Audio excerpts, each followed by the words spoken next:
ابھی قائد اعظم کی وفات کو کچھ ہی وقت گزرا تھا، یعنی یہ کہہ سکتے ہیں کہ قائد اعظم محمد علی جناح دفن ہی ہوئے تھے اور ہمارے ایوانوں میں کھلبلی مچ گئی اور ایوانوں میں سازشیں بننا شروع ہو گئی۔ مجھے ڈاکٹر اسرار کی ایک بات یاد آتی ہے، انہوں نے ایک جگہ پہ کہا تھا کہ دنیا کی منافق ترین قوم پاکستانی قوم ہے۔ پوری اس وقت دنیا کی منافق ترین قوم پاکستانی قوم۔ اگر قائد اعظم محمد علی جناح کی وفات کے بعد پاکستان کے نظام کو یا پاکستان کو سنبھالنے کی کوئی صلاحیت رکھتا تھا تو وہ تھے لیاقت علی خان، جو کہ ہمارے پہلے پرائم منسٹر تھے، جو پرائم منسٹر آف پاکستان تھے۔ لیکن ان کو کیا پتا تھا کہ ان کے ساتھ قسمت کیا کرنے جا رہی ہے۔ اور دوسری طرف ابھی سلسلے یہ سارے چل ہی رہے تھے کہ ہمارے اوپر ایک اور مصیبت آن پہنچی، اور وہ مصیبت تھی سوویت یونین اور یونائٹڈ اسٹیٹ کے درمیان لگنے والی جنگ تھی۔ آئیے آج جانتے ہیں کہ ہمارا اس جنگ میں کیا کردار تھا اور ہماری خارجہ پالیسی اس میں کیسے ڈسٹرب ہوئی اور پاکستان کا حال خراب کہاں سے ہونا شروع ہوا۔ آئیے چلتے ہیں اور جانتے ہیں اس ویڈیو میں۔ السلام علیکم ناظرین، آپ دیکھ رہے ہیں رضوان حیدر آفیشیل اور میں ہوں رضوان حیدر۔ آج ہم بات کرنے جا رہے ہیں خان لیاقت علی خان کے بارے میں، جو کہ پاکستان کے پہلے وزیر اعظم تھے۔ قائد اعظم کی وفات کے بعد جب انہوں نے پاکستان کی بھاگ دوڑ سنبھالی اور پاکستان کے بڑے بڑے فیصلے کرنے لگے اور پاکستان کے مائی باپ بن کر پاکستانی قوم کے لیے کام کرنے لگے، تو ان کے سر پر اور مصیبت منڈرانے لگ گئی۔ ایک طرف ہمارے آئین لکھے جا رہے تھے اور آئین بنائے جا رہے تھے، تو دوسری طرف پاکستان پر مصیبتیں دن بدن بڑھتی جا رہی تھی۔ روس اور امریکہ کی جنگ میں یا تو ہمیں کسی ایک کی سائیڈ لینی تھی یا ہمیں غیر جانبدار رہنا تھا بھارت کی طرح، لیکن ہم نے ہمیشہ وہی کہتے آ رہے ہیں جو سٹارٹ میں ہوا، ہم نے چند ٹکڑوں کی خاطر اپنا ایمان بیچ دیا۔ پاکستان کے وزیر اعظم لیاقت علی خان کو سوویت یونین کے رہنما جوزف اسٹالن سے کال آئی اور انہوں نے ملاقات کے لیے انہیں مدعو کیا۔ The wise and friendly voice of Liaquat Ali Khan, here seen with the Prime Minister, will be missing when next Commonwealth leaders meet in Downing Street. اور دوسری طرف امریکہ کے صدر ہیری ٹرومین کی کال آئی اور انہوں نے اپنی طرف بلاوا دیا۔ تو ہم نے یہاں پہ کرنا کیا تھا کہ ہم نے خارجہ پالیسی کو مضبوط کرنا تھا اور ہمیں نیوٹرل لینا تھا، جس طرح سے بھارت ہوا کہ ہم کسی کی جنگ میں دخل اندازی نہیں کریں گے۔ لیکن پاکستان نے کیا کیا؟ وہی غلطی جو ہم پچھلے 75 سالوں سے کر رہے ہیں۔ پاکستان نے امریکہ کی طرف روانہ ہونا شروع کر دیا اور خان لیاقت علی خان امریکہ کی طرف روانہ ہو گئے۔ وہاں پر ان کا بہت اچھا استقبال کیا گیا اور ان کو چند ٹکڑے بھی آفر کیے گئے، جو چند ٹکڑے ہماری قوم کے لیے تھے کہ ہم بھوکے پیاسے مر رہے ہیں اور ہم اپنی غیرت بیچنے پر مجبور ہو گئے۔ اس جنگ کی وجہ سے ہماری خود مختاری اور سالمیت کو بہت نقصان پہنچا اور ہماری آج دن تک جو خارجہ پالیسی ہے اس کے بعد مضبوط نہ ہو سکی۔ حتیٰ کہ ہمیں چاہیے یہ تھا یا ہمارے وزیر اعظم کو یہ کرنا چاہیے تھا کہ نہ تو وہ سوویت یونین کے پاس جاتے اور نہ ہی امریکہ کے پاس جاتے، بلکہ وہ نیوٹرل رہتے، کہتے کہ ہم کسی کی جنگ میں دخل اندازی نہیں کریں گے۔ لیکن ہمارا ملک امریکہ کے پلڑے میں جا گرا اور امریکہ کا ساتھ دینے کا فیصلہ کیا۔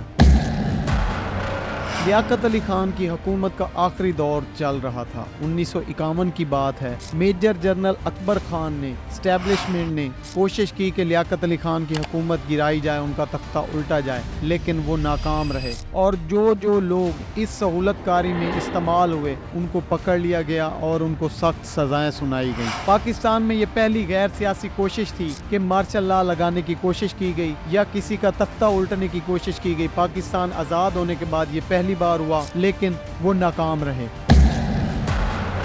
16 اکتوبر 1951 کو لیاقت علی خان راول پنڈی میں پہنچے جلسے سے خطاب کرنے کے لیے، اور جب وہ سٹیج پر آئے تو وہاں پر سامنے بیٹھا ہوا ایک شخص جو اس ٹارگٹ کے لیے ریڈی تھا کہ میں نے آج لیاقت علی خان کو ختم کرنا ہے، یا اسے کس نے بھیجا تھا، آج دن تک یہ گتھی سلجھ نہ سکی کہ آخر یہ کس نے کروایا اور کیوں کروایا۔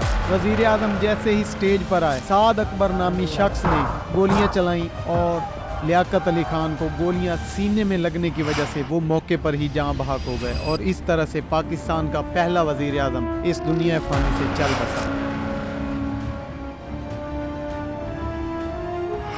ہونا کیا چاہیے تھا کہ پولیس کو چاہیے تھا، ہماری فورسز کو چاہیے تھا کہ اس شخص کو گرفتار کرتے اور اس سے تفتیش کی جاتی۔ اور مکمل انویسٹیگیشن کر کے کسی فیصلے پر پہنچا جاتا، مگر اس جلسے کی بھیڑ بھاڑ نے، پولیس نے بھی اپنا ہاتھ صاف کیا، فورسز نے بھی اپنا ہاتھ صاف کیا، اس شخص کو وہیں پر موقع پر جاں بحق کر دیا۔ اس سے بڑا ظلم یہ تھا کہ اس کیس کی کارروائی نہ کی گئی۔ اس سے بڑا ظلم یہ تھا کہ جب ہائی کورٹ میں اس قتل کیس کی فائل پیش کرنے کا حکم دیا گیا تو آگے سے جواب آیا کہ جناب یہ تو قتل کیس کی فائل ہی گم ہو چکی ہے۔ 1951 کے اس واقعے کے بعد ہمیشہ نیوز چینلز پر یہی اطلاعات دی جاتی رہیں کہ لیاقت علی خان کو کسی اور نے نہیں بلکہ امریکہ اور افغانستان کی طرف سے ٹارگٹ کیا گیا اور ان کی طرف سے مروایا گیا۔ لیکن افسوس آج دن تک اس فیصلے پر کوئی نہیں پہنچا۔ اگر پہنچتے یا اس کیس کی پوری انویسٹیگیشن کی گئی ہوتی، آج پاکستان کی ہسٹری کچھ اور ہوتی۔ آج ہم غلام نہ ہوتے، آج ہماری خارجہ پالیسی ہوتی اور ہم کسی اور مقام پہ ہوتے، لیکن ہم نے ہمیشہ پیسے کو چنا۔ ہمارے جتنے وزرائے اعظم آئے، جتنے لوگ آئے، جن نے اپنے ہاتھ صاف کرنے تھے، سب نے، کسی نے جزیرے بنائے تو کسی نے باہر جا کے ہوٹل بنائے، لیکن پاکستان کا کسی نے بھی نہیں سوچا۔ لیاقت علی خان کی وفات کے بعد یہ کرسی ایک مذاق بن گئی۔ اس کرسی پر کئی وزرائے اعظم آئے، کٹ پتلیاں آئیں اور چلی گئیں، آتی رہیں اور جاتی رہیں، ان کو لایا جاتا رہا اور اتار دیا جاتا رہا۔ آخر پاکستان ان حالات میں کیسے پہنچا کہ اس کی بھاگ دوڑ ایک معذور کو سونپ دی گئی۔ جو بندہ فالج کا مریض ہو، جو سیدھی طرح سے بول نہ سکتا ہو، میں آپ کو یہ کہتا ہوں کہ آج کے وقت میں جیسے چودھری شجاعت کی بات کوئی نہیں سمجھ سکتا۔ اپنے ابتدائی باتوں میں ملک کی بات کرتے، ضلع کی بات کرتے، اور خاص طور پہ میں نے لکھا تھا کہ آپ اس چیز کو اجاگر کریں جو ملک کے اندر مہنگائی کا جو دور شروع ہو چکا ہے۔ اس وقت اس بندے کی بات کوئی نہیں سمجھ سکتا تھا۔ اس نے باقاعدہ ایک ٹرانسلیٹر رکھا ہوا تھا جو ٹرانسلیٹ کر کے ہمارے جیسی بے وقوف عوام کو سمجھاتا تھا، لیکن ہم نے کیا ہی سمجھنا تھا فالج والا انسان کتنا ہی بول سکتا ہے۔ یہ شخص کون تھا جس نے آخر پاکستان کی بھاگ دوڑ سنبھالی معذوری کی وجہ سے، اور اس نے پاکستان کو کتنے نقصان پہنچائے اور بہتی گنگا میں اپنے ہاتھ کیسے دھوئے۔ اس کے لیے ہمارے چینل کو سبسکرائب کیجئے اور بیل کا آئیکن ضرور پریس کیجئے گا۔ ملتے ہیں نیکسٹ ویڈیو میں اور انشاءاللہ آپ کو پوری ڈیٹیل نیکسٹ ویڈیو میں بتائی جائے گی۔ تب تک کے لیے اپنا بہت خیال رکھیے گا۔ اللہ نگہبان۔